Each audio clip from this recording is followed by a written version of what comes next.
Hello, ladies and gentlemen. Welcome to What Do You Say Anime? I'm your host, Peter, and on today's solo episode, I will be reviewing the currently wrapping up season that was the summer 2021 era. We had some great shows, we had some huge duds. I'm going to be discussing my favorites, everything in the middle, and then the shows I dropped towards the end of the episode.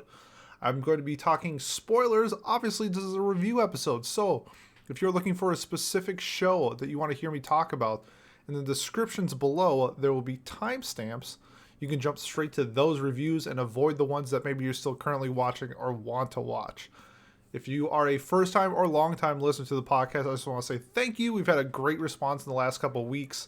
It's been really fun seeing new members join our Discord. If you're interested in joining our Discord, links in the link tree below. You can come talk anime, games, movies. We're playing New World soon. We got like a guild going, so if that's something you're interested in, come join our Discord and come talk with us. I just want to say, thank you so much to everybody. It's been, a great ride so far. And just, I'm just riding such a high from the last couple of weeks of just seeing reviews and people joining and saying that they like the content. So I just want to say thank you so much to everybody who ever said they liked the podcast, because it honestly makes my day. And so I want to say thank you, but you are here for anime. So let's talk some anime. I'm going to start with the heavy hitters. These are going to be the first two shows, I believe, are Anime of the Year contenders for sure. They're in my Anime of the Year contenders for sure. They're in my top 20 of all times. That's going to be a spoiler on what I'm going to be rating them. But these two shows specifically just blew me away. One I had high hopes for. The other one honestly came out of nowhere. I'm going to talk about the first one first. The first one is Kageki Shojo, or Opera Girls is the English synonyms for it. So Kageki Shojo is a story about a performance art school in Japan for girls only who want to become these type of actors where it's only female actors playing all roles regardless of gender. And it's them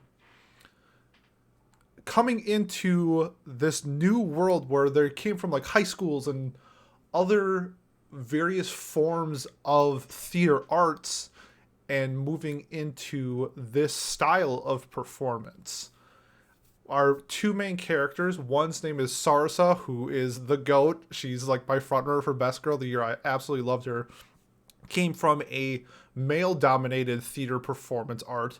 And then our second main character named I came from an idol group called JPX48 or something like that. I believe that's what it's called. So we have these different walks of life of different types of theater, because I guess being an idol is it's a performance, absolutely. And just coming into their own. But what Kageki Shojo does so well that blew me away was taking themes that are serious in nature and very, I feel resonate with a lot of people. As we had bullying, we had sexual assault, we had sexual abuse, we had inferiority complexes, and they handled that so incredibly well. I'm gonna touch on a few of them. I was a big fan of the bullying aspects of the show, where they're showing that in the school world, in the nature of being with your classmates, bullying happens. Whether the person on the receiving end or giving end and how they interpret it is completely different, but on how Kageki Shojo handled it was, bullying is a serious topic and it's affecting my life, but it's not going to end my life. I will deal with this on my own. And that's what it did. It took these themes where I will persevere through bullying. I will persevere through sexual assault, sexual abuse on my terms. I'll do it my way. I'm not going to just have one thing happen in my life and then that's the end of it type of thing. I just like how it's yes, my life sucks for 3 months while these girls were bullying me, but I am in a new place. I'm with new people. Those people they're not around me anymore. I can be myself again. And you see that and it's just handled so well, especially with I, who was the victim of sexual assault. And so how she kind of handled it was by cutting her hair short to, I think it, I could be mistaken, but in my eyes, it was to make her less feminine, to be less attractive to men because she feared men because she was sexually abused by her stepfather. And as you see her come to terms with what happened and where she is now and how she's in a better place and she doesn't need that anymore, she can let her hair grow. She can be more comfortable with herself. She can be the girl that she wants to be, not be the girl who is repulsive to other people. And that's kind of like her goal was. Obviously, she's like super attractive, and it's hard to like balance that where like regardless of how you change your looks, people are still probably going to find you attractive. It was just like how her like self mechanism with dealing with those issues were handled. I thought were just like S tier. I was absolutely blown away by that. The inferiority complex with the twins, where they both wanted to play the same role, and how prior to them getting into school this year, the year before, one of the twins got in and the other one didn't, and their dynamics of, hey, we've always been together, we've always done everything together, and now when it comes to a competition like this where 5,000 girls apply and like 50 get in, my sister got in and I didn't, and how do I deal with that? And then me having two brothers, I've been in that situation before where my younger brother, who is just a giant of a human being, he's like 6'7", was always better than me at basketball. So having that complex of him playing up in skill where I was still playing lower really bugged me. And that's just like one of the things that I gravitated towards in this show that was handled so well. There are so many other things that they handled incredibly well. I thought the voice acting was incredible when they're playing their different roles and trying to get into different characters. It's not only getting the voice acting right for that role, but also getting the voice acting wrong for screwing up in the role that they are portraying. So we had like instances where the girls got excited when trying out for a specific role and wanted to vocalize more, and then their response to doing that was talking louder, which wasn't the right case. It was more of like the person who was handling it well was speaking bolder. Their words were more clear and precise, and they made those words hit harder. And the girls who weren't familiar with that style of acting and that style of communicating's response was to just talk louder. And I think that happens a lot, and especially with like singers where they want to bolt their voice out, but instead of being like puffing up their chest and letting the words hit, they'll just, just like say it really loud, push it out instead of like containing it into a specific spot. I thought that was handled just like one of those technical things that were just handled so well. The characters themselves are great. The two main characters were an absolute blast. The dynamics between the two were fantastic, along with the side characters. We got Kaoru, who was like the budding, trying to think of like when you see her, you think of like, oh, she's rich or something like that. Like you can just tell by the person who she is. I don't know if she actually was rich, but that was kind of like the vibe she came out. We got like the shy girl Ayako, who was kind of like Megumi from Food Wars, where her acting skills wasn't the best, but she was an incredible singer, so she played to her strengths. And I thought that was handled incredibly well because everybody has their own qualms and everybody has their own problems with, like if you're a basketball player, I'm just going to use that as an example. I'm not the best dribbler, so I'm going to play to my strengths, which is like shooting or something like that.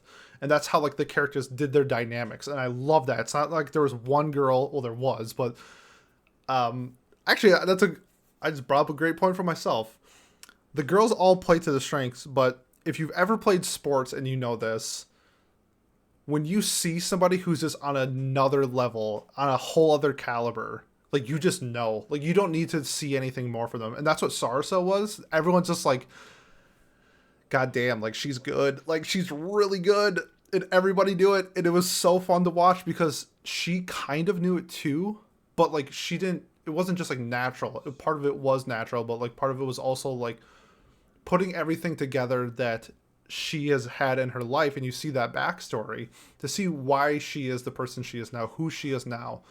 Uh, Her boldness, where prior to coming to school, her and her boyfriend go on a date, but at the time they weren't dating, she overhears him like talking about it or whatever, and he kind of chickens out. And Sarsa's just like, "Nah, I like you. Like, you should be my boyfriend." And I love that. I love the boldness. Just people should just communicate. Use your words. It works out. And if they say no, they say no. I thought that was just handled really well. The show was absolutely incredible. I'm ranting on it for a very long time. But if you haven't seen Kageki Shojo, and hopefully I didn't ruin it, but it's a 10 for me. It was Anime of the Year contender. It might be my favorite show so far this year. I loved every second of it. I will be picking up the manga because I hope it gets a second season. I have no idea how well it's doing in Japan, but the manga is getting printed right now. Like the third volume comes out in like December, and I'm gonna be picking it up for sure. I love this show. 10 out of 10. Easy, easy, easy. I'm gonna follow that up with another show that's just so good. Just so well done. And that's To Your Eternity. What a beautiful, beautiful storytelling of life, the journey of life, and meeting new people and experiencing new things where I don't know if most people would do that in their life. And what it said to me was like, there's like so many different like unique people, so many unique situations that are happening in the world where you could spend your eternity learning new things all the time because the world is constantly changing. The people are constantly changing. And we do that with our main character, Fushi, who is this, I don't know, other world object. And we go through the different storylines with his like master, because he's like a wolf in the beginning. We see it through the eyes of him being a wolf and then finally being a human and then being like an adult towards the end. With March, I don't know. Man, I think I cried 4 times watching this show. It was that good. Loved March. She was my best girl of the year until Sarsa from Kageki Shojo showed up. Gugu, what an amazing character Gugu is. I loved his arc. His arc was, that was a 10 out of 10 arc. It reminded me a lot of the second arc of Dr. Stone in season 1, where it kind of flipped the switch a little bit on what the story was telling. It focused on the relationships more than the supernatural, more than the eternity and the immortalness that is Fushi, and more of just like Gugu and Fushi developing relationships for the first time in a different way. Gugu kind of getting a new brother since his brother has essentially abandoned him, and Fushi getting, I would say, like a friend. I feel like his master that he had wasn't really like he was a friend, but was more like family. Gugu was more like a brother, like that type of relationship, if that makes any sense. I hope so. And I just thoroughly enjoyed everything about that. Gugu, love you, man. Great character. I had some problems with the end, the last arc, though. However, I do think they wrapped it up really nicely to really portray what the story was going for. And that was, making the most of your life, not dreading on a mistake or a decision that happened in the past, is continuing moving on with your life and reaching the goals that you were wanting to go to, and the friends you make along the way, the family you make along the way. I thought that was just like a really great message with how everything happened at the end with Tanari, and then Piorin at the end, where we saw like where she like passed away, and it was hitting really hard with like her getting Alzheimer's at the end was a really tough scene. I didn't see that coming at all. I thought that was a great touch to her character, and it just really showed the dynamics of the like the personalities people can portray in the show. It's not just cookie cutter. It's not just all of these different tropes that are thrown in here. It's unique scenarios with unique personalities, and we got to see all of that. Hayase was an incredible antagonist. I hope she's nominated at like the Crunchyroll Awards. She was incredible. I loved her so much. Her dynamic of being anything, taking any risk. She'll do anything to get to Fushi.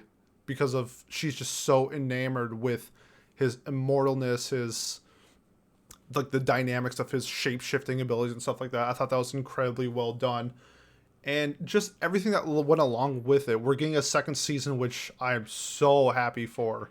The show was an absolute masterpiece. One of the best episode ones I've ever seen in anime. It was just really well done. The music in episode one was just breathtaking. It reminded me a lot of like Violet Evergarden, and that essence of getting lost in the world with just like still sound effects, maybe like wind and snow and stuff like that. But it's the music that like got me lost into the show. The show was a 10 out of 10. Anime of the Year contender. Just a wonderful show to your eternity.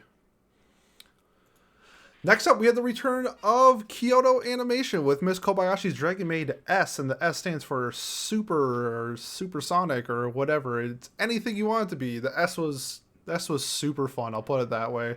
The gang was back with some hilarious slice of life stuff that we always get with Kobayashi. I like that this year we got introduced to more characters. We got Ilulu and Elma got featured significantly more. I did have one problem though, and that's Saikawa. Her character continues to be the I should say downfall. Downfall's a very bad word. If there was like thorn, every rose has its thorn, you know? And not everything can be perfect. And unfortunately, Saikawa is that thorn in the rose. I hate the lolly lesbian aspect of the show. It makes no sense. It adds nothing to the show. It's not funny, and it's kind of repulsive at times with how much they go into it, I'll put it that way. And I really wish it was just not in the show at all. And I think it would make the show just as good, if not better, if it was gone. Actually, it'd probably be better now that I think about it. Didn't like it. Ilulu started off strong. I thought that she was a great addition with her kind of finding her own path in this world, sort of like Kobayashi, or sort of like Toru did with her route. You know, she came here to kill people. She was repulsed with humans. Meets Kobayashi, kind of changes that narrative that she had, and you see her background with her having human friends in her other world and how things sort of just trickled along and changed her perspective throughout life due to the actions that happened with it. I thought it was handled really well. The OP was really good too. I was a big fan. It took me an episode or two to get into it, but once you hear it a few times, you're like, no, this is fun. It sets the tone for the show. Overall, just like a really fun show. Yeah, I really just do think that there was just like one problem with the entire show. We had like 2 fights of the years in this show. Toru versus Ilulu in episode 1 or 2, and then Elma versus Toru in like episode 10. And the impact of the Elma fight was so well done. The whole backstory, just both of these characters seeing their background and like letting everything go into this fight. And like the whole time it's great because like, you know, they're not going to kill each other, but they're frustrated. They had prior things that weren't resolved. This is how they're going to do it because they can't get it through words. And it's like when you fought with like your friends or your family or your brothers or your sisters, where you just had to do it. And then once it was all said and done, you were back to being friends or whatever. And that's kind of like the vibe I got with the Elma fight. And I just thought it was handled really well. This show was a lot of fun. I'm so happy that Kyoto Animation's back. I'm really intrigued to see what they're doing next. I think there's enough content for more seasons. It might be like 2 or 3 years. I'm going to guess we're going to get a 3rd season of Kobayashi, but it might be just a few years. I'm going to give this a 9. I had a lot of fun with it.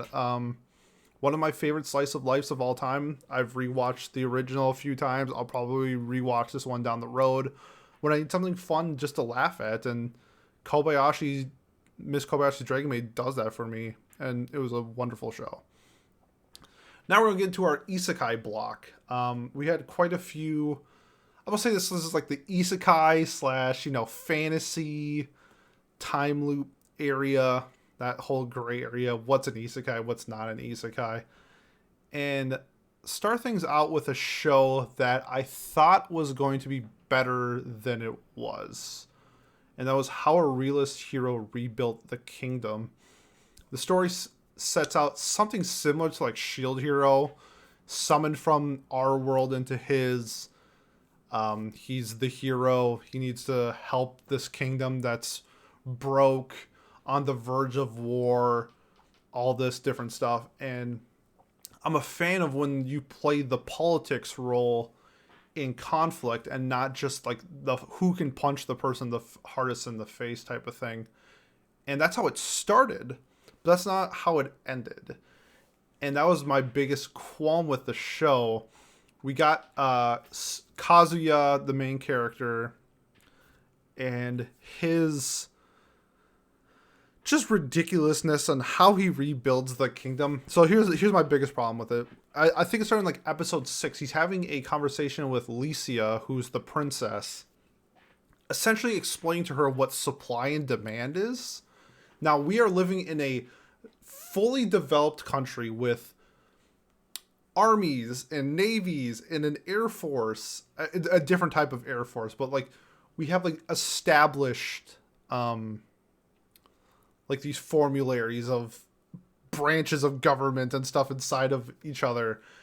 And he's explaining what supply and demand is. And Licia's just like, oh my God, this dude is the smartest dude I've ever met in my entire life. I'm like, you have banks, you have trade merchants, you have routes, and you don't know what supply, even if you don't know the word supply and demand, the concept of supply and demand exists in this world. And she's just like, oh my God, I can't believe that this dude figured out supply and demand. And he's like, you know what else will make supply and demand better? If we built roads. And they're like, oh my God, what roads? What are those? And I'm paraphrasing a little bit, but how they just put together on how they're trying to like build up the main character. Just like, this guy's a genius.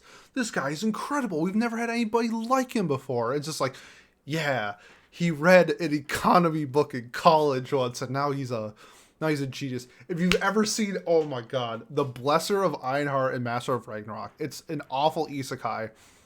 It's literally my lowest rated anime of all time.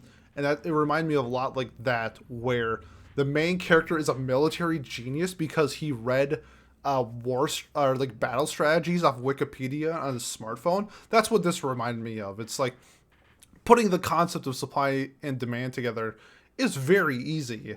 And when you have a world built on trade, anybody who trades understands that concept, and they just like, yeah, this dude's a fucking genius. I can't believe you figured it out. We're saved. And yeah, it's just like how they solve their supply problem is they need money, and so they sell national treasures, which are just like crowns and jewelry and stuff. And it's like, yeah, if you sell things, you get money, and then with that money you can buy stuff. And it's like, holy shit, this dude. I'm like, really? Like, this is the route we're going to go? And then they turn into a cookie cutter generic harem, where I thought that was completely unnecessary. I would have loved to see like a power dynamic between him and the princess, because that relationship is established early. They have decent chemistry with their conversations and so all like that. And then we get introduced to the big tittied singer girl and the dark skinned elf, and these girls are just like, holy crap, he did one thing to help me, I guess I'm gonna fuck him. And it's just like, really? Like, guess what? People do nice things all the time. Doesn't mean you're gonna get laid.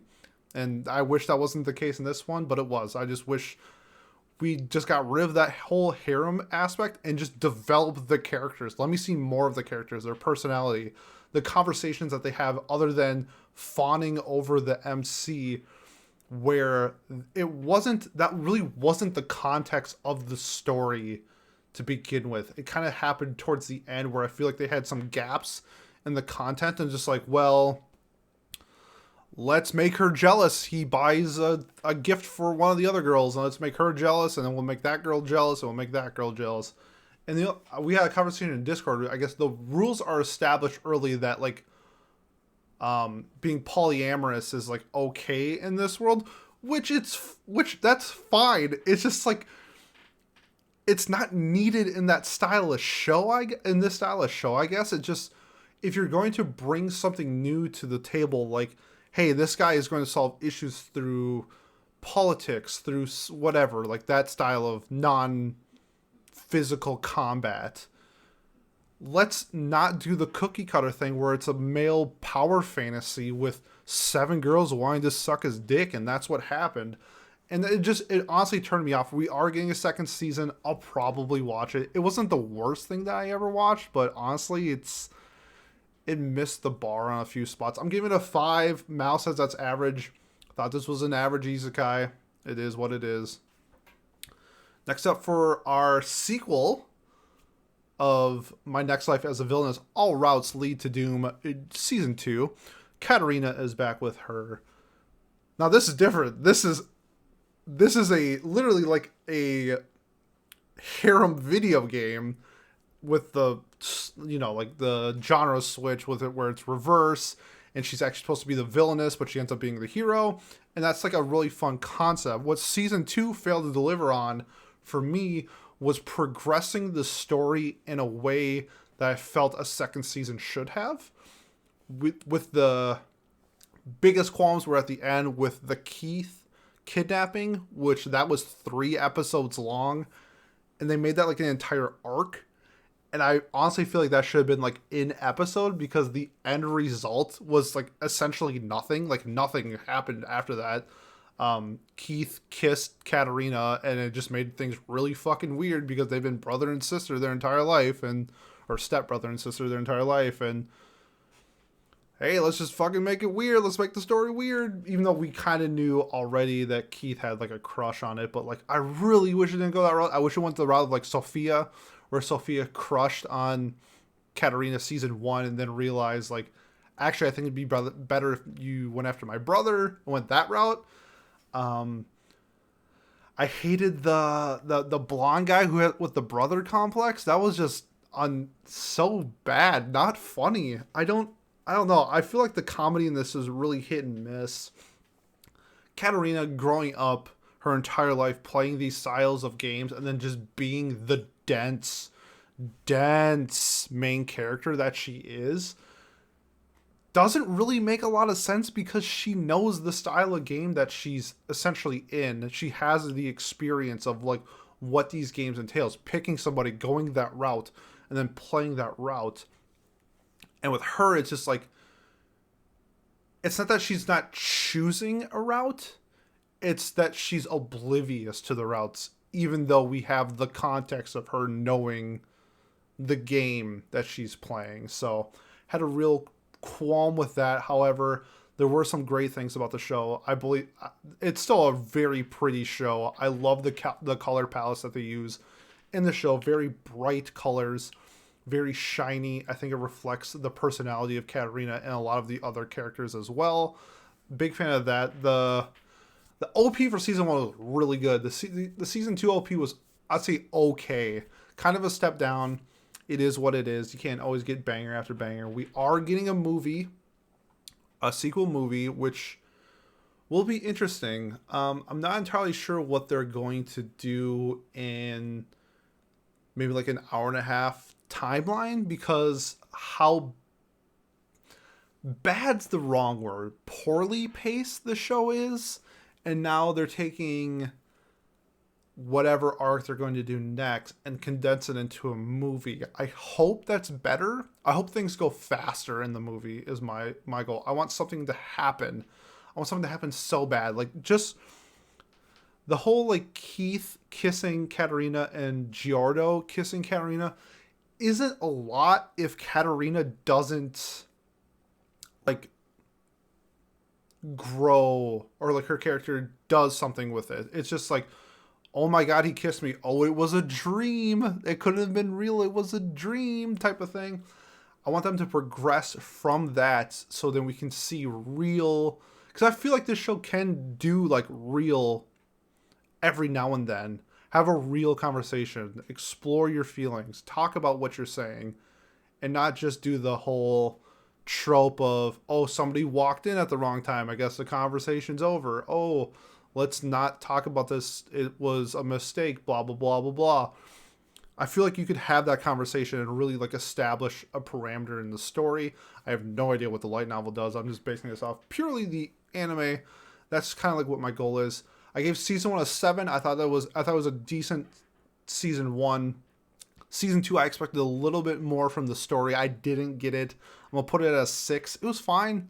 I think I would still recommend it to most people, but I just hope that the story can do a little bit more with, especially with getting more content and the pacing in the actual story.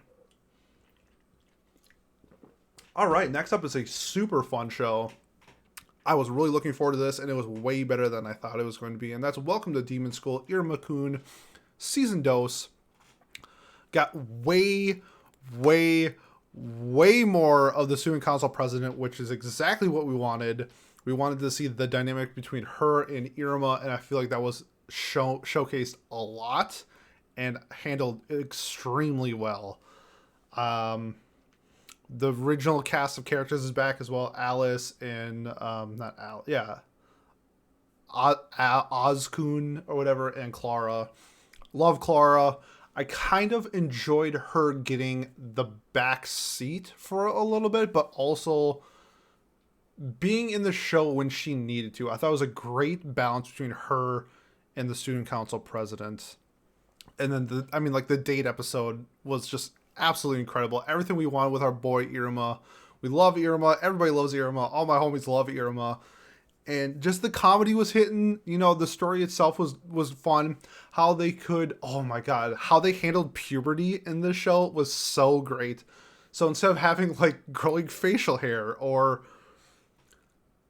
your voice getting deeper and stuff like that, they go through like a bad boy phase, and that's like their puberty. And I thought that was hilarious. We got like 4 or 5 episodes of Iruma just being an absolute badass, like the chicks fawning over like ooh, Iruma's kind of a badass. What? I thought that was just handled so well. Lots of fun. Getting a 3rd season, which I'm so happy for. This show was just an absolute blast. I'm really looking forward to seeing where they're going to progress the story. I don't think the romance is really going to go anywhere because it's not really that stylish show. I just like in this stylish show, we get like the teasing romance where it's like, yeah, they went on a date, but you know, she's the student council president and he needs to be the demon king or whatever like that. And it's kind of, that's taking a back seat. I feel like that's what Iruma does fantastic. This was like a borderline 8-9 for me. Right now it's an 8. That's what I'm going to give it right now. But I do think with like a season 3, and I think about it more, I really do think that this has like a possibility of being like a 9 out of 10 show. It was so much fun. I loved it.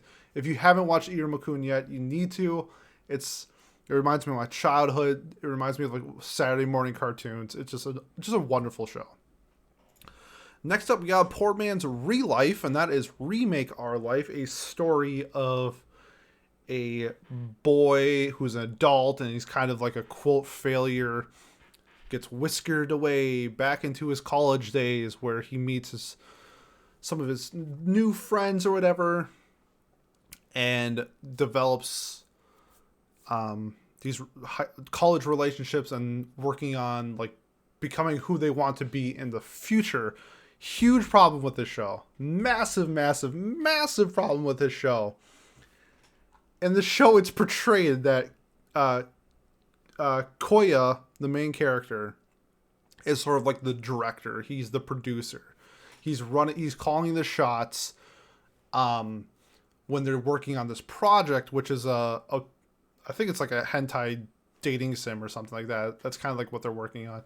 One of the characters does the art, the other one does the story, and one of the girls did like the music and some of the sound and stuff like that. So they all have their own dynamic in working with this game. And then by the end of it, we see like the outcome of Kyoya, whatever his name is, essentially being like the leader, and it essentially just like ruins everybody's life. Nanako no longer sings.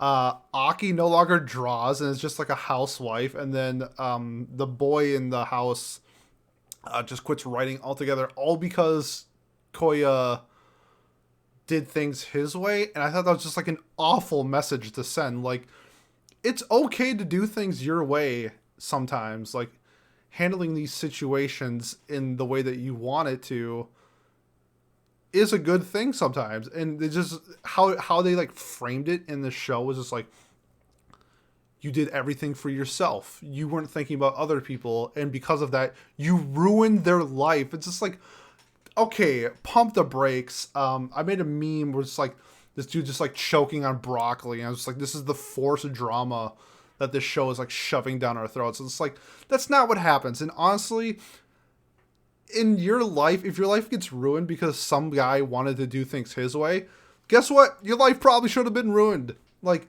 good luck working at any job where you have a manager who's like, hey, we're going to do it this way.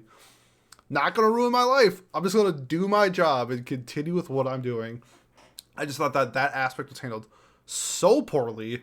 At the end, they kind of fixed it with the Aiko confession scene. I'll put that in quotes because I think it was more of like she like admired him more than like romantically loved him type of thing. And it's like, hey, you can be better and still do this and, you know, not ruin everyone's life, even though that part was so poorly handled. And he gets to go back and try to clear things up, and it kind of set up for like a second season, even though based off what I'm seeing, the sales for like the light novel and the Blu-ray are just bad. And it's probably never going to get a second season. Just watch Real Life. Real Life handles this so much better in the terms of wanting, like, not being able to go back, like, live in the moment. You can't change what happened in the past, but you can change what's happening now and today. And I think Real Life handles that so much better than this. It's kind of like the same parallel of what they were trying to convey in the message. I just didn't like how Remake Our Lives did it. So I'm going to give it a 6. I thought it was fine. There were some really good aspects of it. I did enjoy the female characters. I thought Aki was like a really, really well done female character.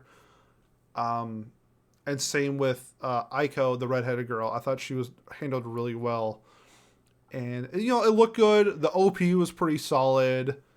And I think the message is there. That's good if you, like, peel back all of the layers of garbage in front of it. I just think the message is good. How they handled the message was bad is the best way to put it. So, giving Remake Her Life a 6. And the last isekai we had was That Time I Got Reincarnated as a Slime Season 2, Part 2. Loved Part 1. I thought the character development with Rimuru essentially going to, like, all lengths to, you know, like, find a result for his friend was really well done. Part 2, I had qualms with the narration and the dialogue we had. I felt like I was watching The Endless Eight again from Haruhi Suzumiya.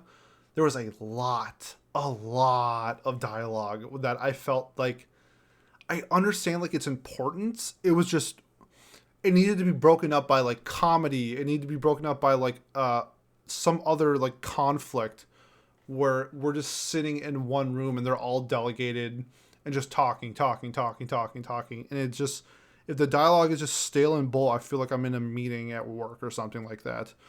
I need something to spark something to click in my head and be like, oh, this is funny, blah, blah, blah, blah. And I think it missed a mark. However, I do feel like the ending set up something that could be really well done. I had problems with the Clayman fight.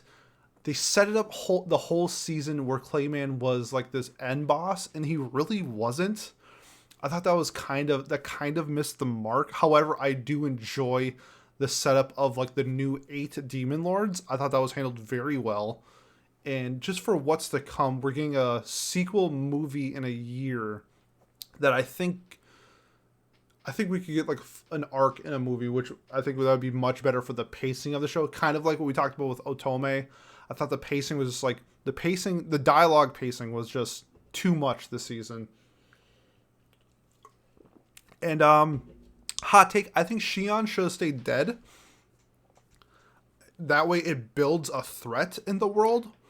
When you have every character just essentially living all the time, I'm never the conflict that they arise in the show. I'm never going to feel like threatened because if someone does die, then they just get resurrected, that type of thing. I think it's great when you have main characters go through conflicts and they don't win. It sets up the power scaling of the world. And it's just, if Rimuru and gang is always the most powerful, all the conflicts are going to be nulled. And that's like one of the big things that I don't like about Slime. And it's one of the problems that I had with the Clayman fight. It was over so fast. It could have, I feel like it could have, they should have just made Clayman way more powerful. Rimuru needed to go into his bag to essentially defeat them. That wasn't the case. However, like the after effects of what happened with the formation of the new squad was really well done. So it's like, you take the good, you take the bad, and then you have the facts of life. And that's kind of like what happened with it. So not going to brag on it too much. I think I gave part 1 an 8. I'm going to give part 2 a 7.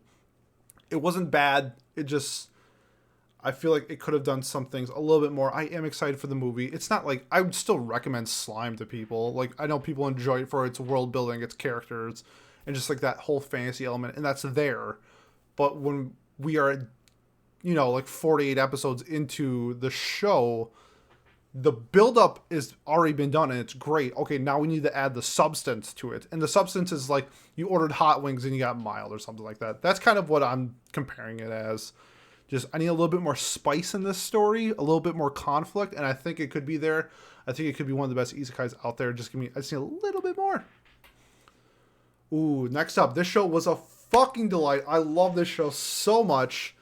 And that is The Duke of Death and His Maid. This show, I think a lot of people are repulsed by its CG animation, which is just silly because the story itself is so much fun. Love the romantic element between the two. The guy can't touch the girl or he'll kill her. He can't touch anything or it dies. And I love how they do the OP together. And I feel like they're like singing to each other and they're conveying their message to each other that like they love each other and we'll be together when this curse is done. It's just, I want to touch you so bad it hurts type of thing. And that, I feel like that message was portrayed so well. We had a wonderful cast of characters. Alice's maybe like waifu of the year. I loved her. She was so much fun. She knows exactly what she wants and she'll do whatever she wants to do in order to like tease him, because that's how she, gets off with what she has available with the Duke, since she can't touch him and he can't touch her. Zane and Koff were great. I love their little witch dynamic. Rob and Viola's dynamic was pretty funny, where Rob is just this pure gentleman at heart. Viola is attracted to how proper Rob is, and I mean, that was just like a whole silly dynamic. I wish just more people weren't turned off by its animation, because the story and how everything was portrayed. There's even like a fun little mystery inside, like what happened to Alice's mom, who gave the Duke the curse. All these little side stories along with the main romance between the two characters was just an absolute blast to watch. I'm giving the show a 9. I loved it. We're getting a second season and it's really well done. Like, really well done. One of the best romances of the year. It's probably going to compete with that and like Horimiya for like best for romance of the year. I think it was that good. Just the dynamic between the two were just so fun. And before we get to our last show, we're going to talk about the shows that I dropped, because not every season can be golden, and there were some shows that I had some problems with. First up is the Detective is Already Dead. I think my biggest problem with this show is that I had a preconceived notion of what the show was going to be going into it. It was like labeled as like romance mystery. And yes, the title is The Detective is Already Dead. But I was really hoping that like was like a play on words or something like that, where Siesta, the detective, wasn't actually dead and she was, and she's like living inside people and stuff like that. And that whole dynamic just seemed really unnecessary when you have a character like Siesta that was like really fun right out the gates. They also blew their animation budget on episode 1 and just not the rest of the story. As a visual medium, you probably shouldn't blow your budget on episode 1 to just hook people in. You need to, continue with it how it goes throughout the rest of the story.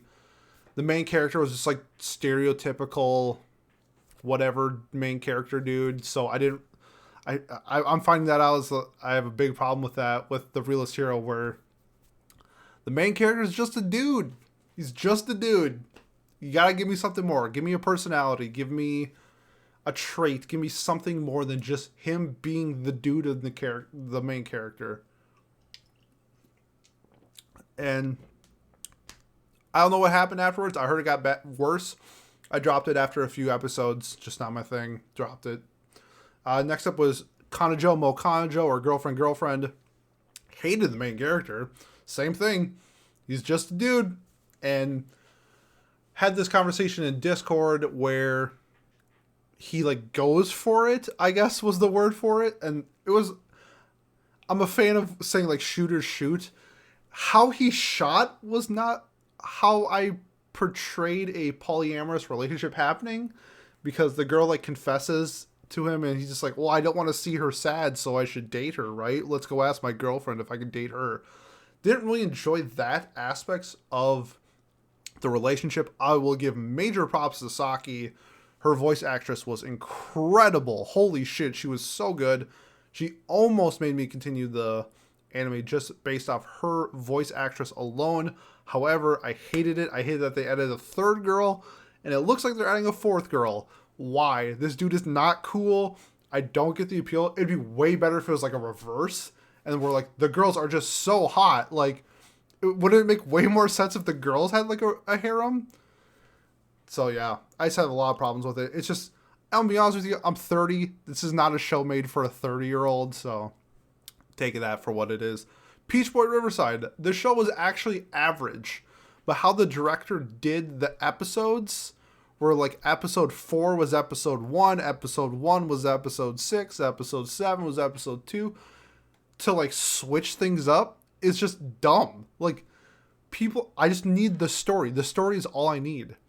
You don't need to do these like bullshit tactics to make it something that it isn't. And that's what they tried. And I'm a fan of people taking risks in stories. This isn't taking a risk in a story. This is just being like ignorant and dumb.